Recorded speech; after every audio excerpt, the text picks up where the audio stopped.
আজকে আমরা একজন সাহাবীর ঘটনা বলতে চাই, যে ঘটনা থেকে একটা গুরুত্বপূর্ণ ব্যাপার আমরা শিখতে পারবো যে কোনো মানুষ যখন, কোনো প্রিয় মানুষ, আমাদের কোনো প্রিয় মানুষ যখন ইন্তিকাল করে, ওই মুহূর্তে আমাদের অবস্থান আসলে কেমন হওয়া উচিত, এই ব্যাপারটা নিয়ে আমরা একটু কথা বলতে চাই। সো প্রথমত, যখন আমি উহুদ যুদ্ধের একটা ঘটনা দিয়ে বলতে চাই যে রাসূলুল্লাহ সাল্লাল্লাহু আলাইহি ওয়াসাল্লাম ইন্তিকাল করেছেন, এরকম একটা গুজব ছড়িয়ে গেছিল উহুদ যুদ্ধের সময়।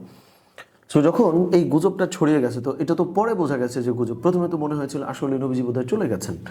সো এমত অবস্থায় সাহাবায়ে কেরাম রাদিয়াল্লাহু তাআলা আনহুম আজমাইন প্রচণ্ড শোকাবহ অবস্থার মধ্যে আছে, তারা দুশ্চিন্তাগ্রস্ত, তারা আর লড়াই করছে না, যুদ্ধ করছে না, একদম ভেঙে পড়েছে তারা। তো এমত অবস্থায় সাহাবী আনাস রাদিয়াল্লাহু তাআলা তিনি এসছেন। আনাস রাদিয়াল্লাহু তাআলা এসে সাহাবীদেরকে জিজ্ঞেস করছেন, কী ব্যাপার, তোমরা এত দুঃখ প্রাপ্ত বা এত শোকাগ্রস্ত কেন, কি হয়েছে?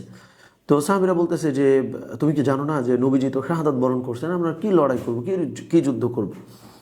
তখন আনাস রাদিয়াল্লাহু তাআলা একটা উত্তর দিয়েছিলেন যে নবীজি যেই মিশনের কারণে ইন্তিকাল করেছে, শাহাদাত বরণ করেছে, ওইটা তো এখন আমাদেরকে আরও প্রবলভাবে করতে হবে এবং আমাদেরকে ওই মিশনটা বাস্তবায়নের জন্য নিজেদেরকে শহীদ হয়ে যেতে হবে, বেঁচে থেকে আমাদের কী লাভ?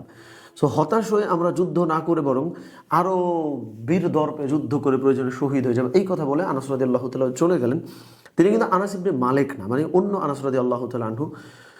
তো পরে উহুদ যুদ্ধের ওই ভিড়ের মধ্যে আনাস রাদিয়াল্লাহু তাআলা চলে গেছেন এবং যেতে যেতে যুদ্ধ করতে করতে তিনি শহীদ হলেন।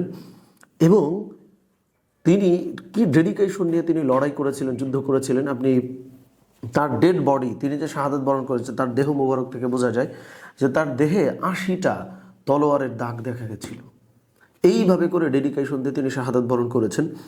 সো এই আলোচনা বা এই কথাগুলো আমরা কেন বলতেছি, এর কারণ হইল যে যখন আমাদের প্রিয় কেউ মারা যায়, সো ওইটা নিয়ে একটা তো শুধু আমি শোকাবহ, মানে শোকাগ্রস্ত হলাম, ওটা নিয়ে আমি কেবলমাত্র টেনশন করলাম, এইটা একটা। আরেকটা হইল সে কোন স্বপ্নের কারণে মারা গেছে বা কেন সে চলে গেল, তার কি জীবনে কোনো ড্রিম ছিল, কোনো প্ল্যান ছিল, পরিকল্পনা ছিল, ওইটা বাস্তবায়ন করবেন আপনি তিনি চলে যাওয়ার পরেও, এইটাও তো হইতে পারে।